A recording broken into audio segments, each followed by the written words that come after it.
Why did America and Iran go to war? The truth behind the conflict. Visual: a dark cinematic map of the Middle East. Red lines flash between Washington, D.C. and Tehran.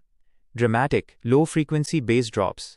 Audio: sound of air raid sirens, followed by archival news clips playing in rapid succession. There are reports of explosions. Tensions have reached an all-time high. Opening hook. Narrator: what happens when two of the world's most powerful adversaries stand on the absolute edge of a full-scale war? Could a single miscalculation, a single drone strike, or a single stray missile trigger a geopolitical chain reaction that reshapes the Middle East and plunges the entire global economy into chaos? The bitter rivalry between the United States and the Islamic Republic of Iran did not materialize overnight. It is the explosive byproduct of over 4 decades of political betrayal, covert military operations, crippling economic warfare, and deep ideological hatred. While both nations have desperately tried to avoid a direct conventional war, they have repeatedly dragged the world to the very brink of the abyss. To truly understand how we got here, we have to look past the modern headlines. We have to look at the secret history, the broken promises, and the shadow wars that turned former allies into sworn enemies. Act 1. The Original Sin, 1953 to 1979. Visual: black and white archival footage of 1950s Iran, shifting to violent protests in 1979.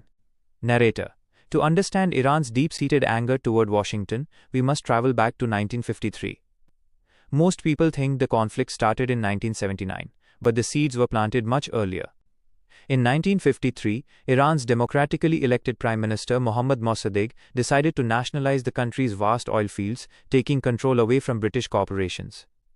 In response, the US CIA and British MI6 orchestrated a covert coup d'etat, overthrowing Mossadegh and installing the young Shah, Mohammad Reza Pahlavi, as an absolute monarch.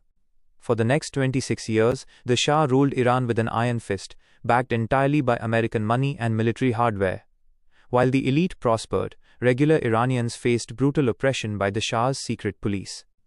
1953, CIA-backed coup. 1979, Islamic Revolution, the hostage crisis. Narrator: by 1979 the pressure cooker exploded. The Iranian Revolution, led by Ayatollah Ruhollah Khomeini, overthrew the Shah. The new regime declared the United States the Great Satan for its decades of interference. Later that year, outraged Iranian students stormed the US embassy in Tehran. They took 52 American diplomats hostage, holding them for an agonizing 444 days. This single event permanently traumatized the American psyche, shattered diplomatic relations, and lit a fire of hostility that has burned ever since. Act 2. The Shadow War begins. Visual: archival footage of the Iran-Iraq War, oil tankers burning in the Persian Gulf. Narrator: throughout the 1980s, the conflict transitioned into a brutal shadow war. When Saddam Hussein's Iraq invaded Iran in 1980, the United States secretly provided Iraq with intelligence, economic aid, and military components, despite knowing Iraq was using chemical weapons against Iranian troops. By the late 1980s, the conflict spilled directly into the waters of the Persian Gulf during the Tanker War. Operation Praying Mantis, 1988. After an American warship was severely damaged by an Iranian sea mine, the US Navy launched a massive retaliatory strike, destroying half of Iran's operational fleet in a single day. The Iran Air Flight 655 tragedy. Just months later, a US Navy cruiser mistakenly shot down a commercial Iranian airliner, killing all 290 civilians on board. While Washington called it a tragic accident, Tehran viewed it as a deliberate act of mass murder. The trust between the two nations was completely dead. Act 3. The Nuclear Chessboard. Abstract 3D graphics of a nuclear centrifuge spinning rapidly. Footage of cyber code. Narrator: in the 2000s, the conflict entered a terrifying new phase, the nuclear race. Western intelligence discovered that Iran was secretly building massive underground uranium enrichment facilities. Iran consistently maintained that its nuclear program was strictly for peaceful purposes, like medical research and civilian electricity. However, Washington and its closest Middle Eastern ally Israel feared a nuclear-armed Iran would completely alter the balance of power. US strategy: cripple Iran's economy via sanctions, plus covert cyber attacks, Stuxnet.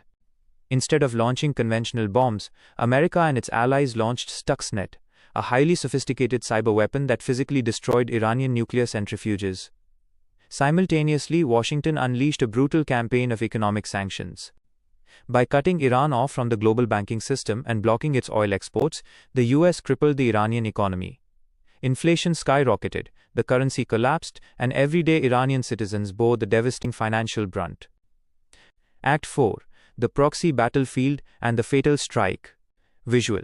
Fast-paced montage of maps highlighting Lebanon, Syria, Iraq, and Yemen. Dramatic shift to a drone camera view. Narrator. Unable to match America's conventional military might, Iran developed a brilliant, deadly alternative strategy: asymmetric proxy warfare. Under the leadership of Major General Qasem Soleimani, the commander of the elite Quds Force, Iran built a vast network of allied militia groups across the region, stretching through Iraq, Syria, Lebanon, and Yemen. This allowed Iran to project immense power and threaten American bases and allies without ever firing a missile from its own soil. This brings us to January 2020, the closest the two nations ever came to an all-out war. Audio: sound of a drone propeller followed by a loud explosion. Narrator: on the orders of President Donald Trump, a USMQ-9 Reaper drone fired Hellfire missiles at a convoy leaving Baghdad airport. General Qasem Soleimani was dead. Crisis timeline: January 2020. January 3rd, US assassinates General Soleimani via drone strike. January 8th. Iran retaliates, firing dozens of ballistic missiles at US bases in Iraq. Outcome: miraculously, both sides stepped back from the brink of total war. Act 5. The Modern Boiling Point. Recent news footage of shipping containers in the Red Sea, drone strikes, and military exercises. Narrator: in recent years, the conflict has reached a boiling point once again. Following massive regional instability across the Middle East, Iran's proxy network went active on an unprecedented scale.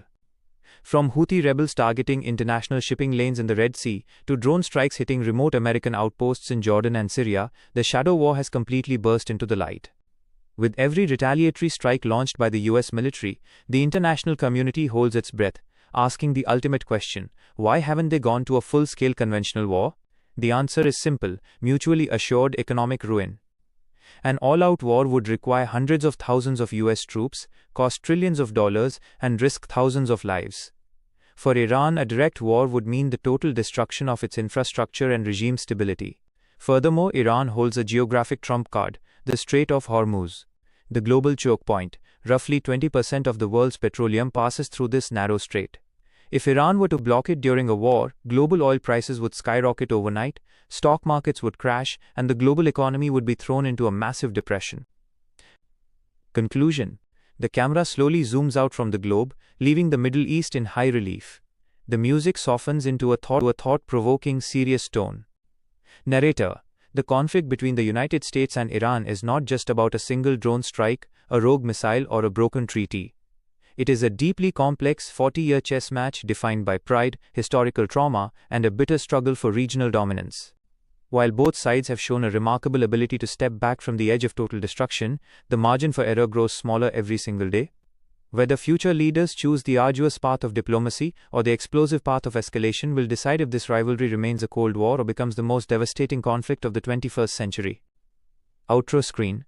What do you think is the ultimate solution to this decades-long conflict? Let us know in the comments below. If you found this breakdown valuable, make sure to hit that like button, share this video, and subscribe to the channel for more deep dives into the secret histories defining our world. Thanks for watching, and we'll see you in the next video.